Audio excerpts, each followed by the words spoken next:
Whatever they are, whatever the film or the Eurovision drama, it's coffee time.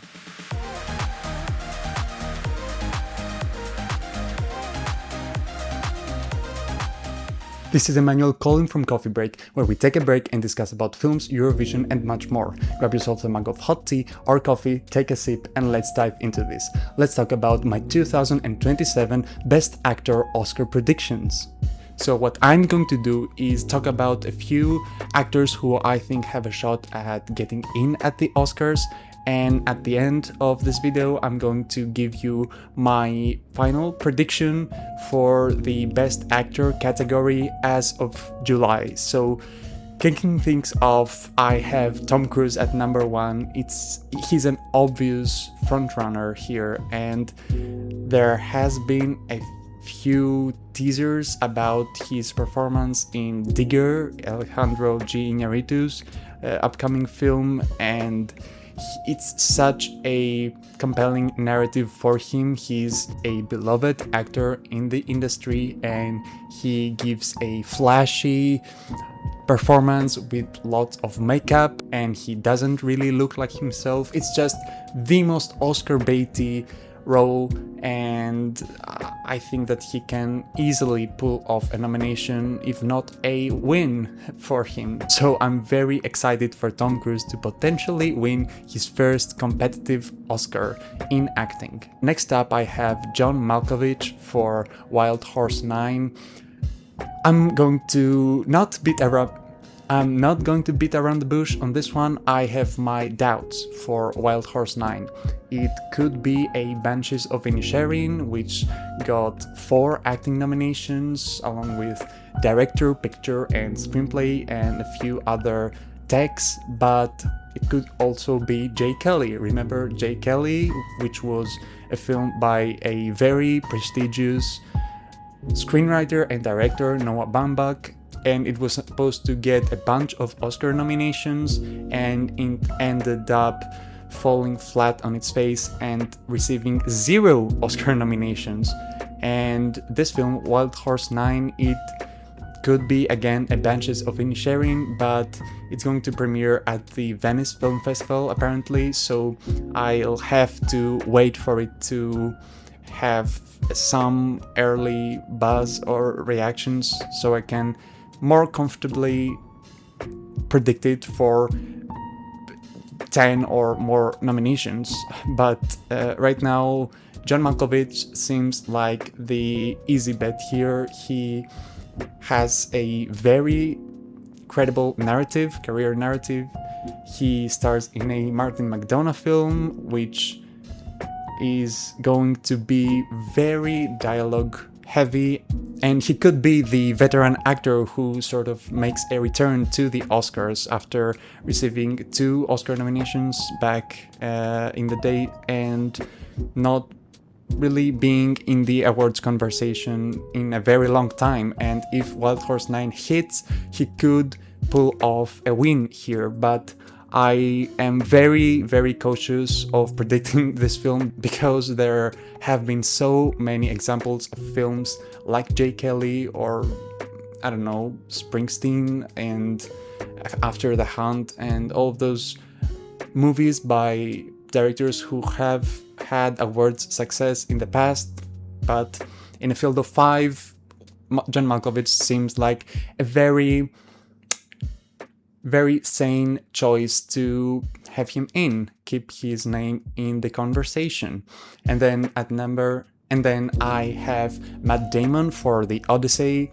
He could be Leonardo DiCaprio in Killers of the Flower Moon, where he was a part of a big ensemble and there wasn't much enthusiasm about his performance. He was sort of in his wheelhouse. But he could be Leonardo DiCaprio in One Battle After Another, where he gives one of his most celebrated performances as of the late stages of his career, and I was very much so doubting Leonardo DiCaprio later on in the season and ended up getting in everywhere, in every single precursor, including the Oscar. So Matt Damon, he could fall into that category, and if The Odyssey gets in at And if The Odyssey gets in at a bunch of categories, 9 or 10 categories, he could come along for the ride. And then I have Ryan Gosling for Project Hail Mary. I know that his film is not typically an awards movie, but it has been such a crowd pleaser. It made wonders at the box office, and his performance in it is such a standout and a clear element that people have sort of isolated and praised, because his performance has so many layers to it, and it encompasses all of Ryan Gosling's strengths, except maybe for his singing, but he's so funny and so appealing in this, and also very emotional in a few scenes. So Ryan Gosling, he's such a beloved actor, and he could easily come along for the ride if Project Hail Mary gets in at picture and screenplay and a bunch of tech categories.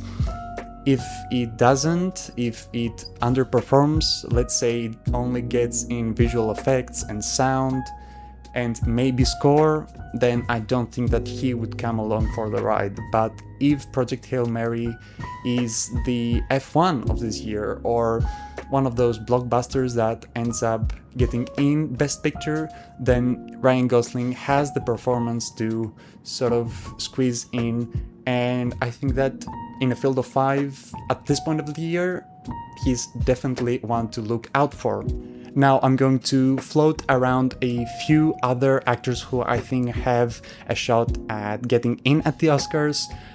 Sebastian Stan is in Christian Mungiu's upcoming film Fjord, which has received lots of awards buzz, and it won the Palme d'Or at the Cannes Film Festival, and it could be an Anatomy of a Fall or a Triangle of Sadness situation where it gets in at picture and possibly director, and maybe original screenplay and a bunch of other categories like casting, for instance.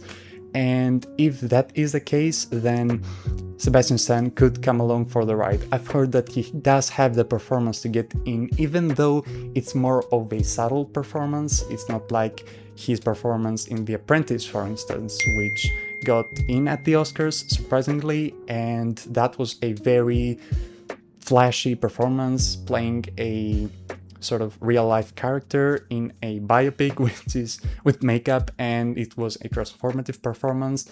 He wasn't exactly so over the top that became sort of a caricature of Donald Trump, but it was a big biopic transformative performance.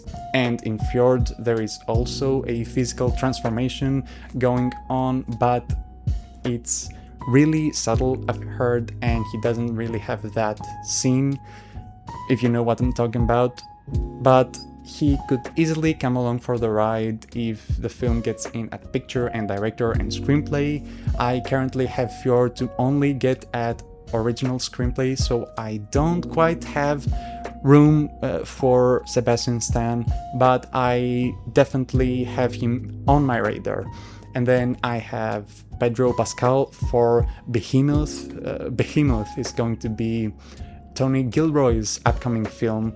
He's filmed Michael Clayton, I believe. That one was a huge awards juggernaut. It won a Best Supporting Actor Oscar for Tilda Swinton, and this seems like a very baity film. It's a film about a composer. I believe that's all I know, really. It's sort of a character study, as I've heard. And Pedro Pascal is at a point in his career when he can be part of the awards conversations. He has been so prolific in the last few years, and it just seems like a film that could get in at the Oscars in picture and actor and score, definitely. But I don't know enough about the film. There hasn't been a single trailer for it, so I don't have the confidence to have him in, but definitely look out for Pedro Pascal in Behemoth. And then I have Robert Pattinson for Primetime. I mean, Robert Pattinson is having a busy year, I'm telling you. He's in 4 films, I believe. He was in the drama, and he was excellent in that film. And then he's going to be at The Odyssey, and in June, Part 3, and in Primetime, which he will play the lead character loosely based on Jeffrey Epstein, I believe. I have seen parts of the trailer, and he seems like it's going to be a very good role for him. So I do think that Robert Pattinson is going to get in at somewhere, but I'm not really sure if Primetime is going to be as successful of a movie. It might fall off, it might not be very good. I mean, the director hasn't done much that I'm aware of, so it could be a movie that really doesn't go anywhere, but I do have him in for this film. But I definitely have Robert Pattinson on my radar for Primetime, and then I have Jafar Jackson for Michael. Michael is a movie that could absolutely go either way. It could receive 0 Oscar nomination, it could receive a few Oscar nominations, particularly in some techs like costumes and editing and makeup potentially, and sound. But it could also be a player at some above the line categories like actor and supporting actor. Let's focus on the best actor prospects here, because Jafar Jackson gives a flashy, transformative, really immaculate performance here. He has been a consistently praised element of the film, even though lots of people, including myself, have had lots of problems with the spinelessness and the sort of hollowness of Michael. I gave it a 5 out of 10. I wasn't a huge fan of the movie, but Jafar Jackson was a clear standout. He's so big and he's so transformative, and it was so impressive, so bonkers impressive seeing him perform all of those dance numbers. I mean, he is on another level. He's really exceptional in Michael, and I have seen some campaigning going on. I just happened to stumble across a sort of promotional video reel or something where he and Coleman Domingo were both being placed as potential awards contenders, and it came off to me like a very premature campaign. And if he's campaigning from June, mid or July even, he could go all the way until the Oscar nomination. I mean, he's going to get in at Globes, I assume, and SAG might go for him. He's a newcomer, so that's always a huge downside to the Oscar chances, but he could be another biopic, flashy performance with lots of makeup that's so baity. I can't even fathom not having him at least in the conversation. So Jafar Jackson, he's not currently in the 5. I'm not going to predict him in this video, but he's definitely a contender. And finally, before I give you my final slot of who I'm predicting to get in at Best Actor, I'm going to throw around a last name here, and it's Robert Aramayo in I Swear. So he won the BAFTA in the 2026 BAFTA Awards, and he beat Michael B. Jordan, who went on to win the Oscar for Best Actor, which is weird. It's very bizarre and unprecedented, the fact that he wasn't eligible for 2026, but his film, I Swear, is eligible for the 2027 Oscars, even though he won at BAFTA in 2026 and he beat the Oscar winner. So that's not nothing, but I don't think that that has ever happened. I don't think that ever an actor has won an acting prize in a precursor like BAFTA and then went on to receive a nomination in the same category a year later. I mean, this would be very much so unprecedented, so that's that. But he has the performance to get in. He's extraordinary in I Swear. So believable, so brilliant, and he is playing a real-life character here, and he beat Michael B. Jordan.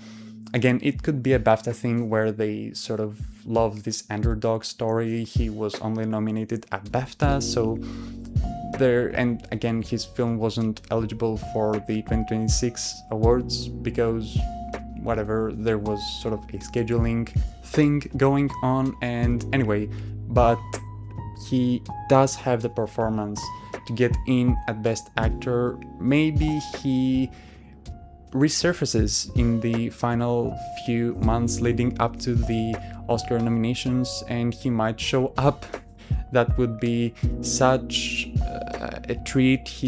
I would love him to get in at the Oscars, but that's not probably going to happen. But again, I have him floating around in 10th place, so there is that. So who am I predicting for this particular video as of July to get in at Best Actor?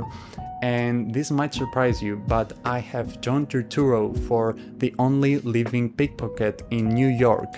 He has never received an Oscar nomination, and he's such an overdue actor for a nomination. He has been so prolific as a character actor. He has given so many memorable performances, and it's actually kind of crazy to me that he has never been nominated.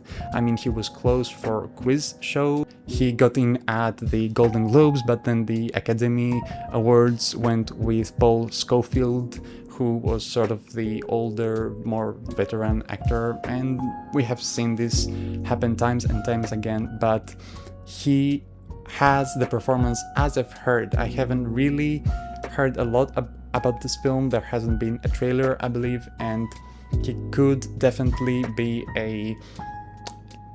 an actor who is in their conversation, but because the film isn't very strong in other categories like picture, director, and screenplay, it doesn't really go anywhere and might show up at the Indie Spirit nominations, and that's where his journey ends. But I would love for John Turturro to receive his first Oscar nomination. So as of July, my final prediction for the Best Actor category at the 2027 Academy Awards is Tom Cruise for Digger, John Malkovich for Wild Horse 9, Matt Damon for The Odyssey, Ryan Gosling for Project Hail Mary, and John Turturro for The Only Living Pickpocket in New York.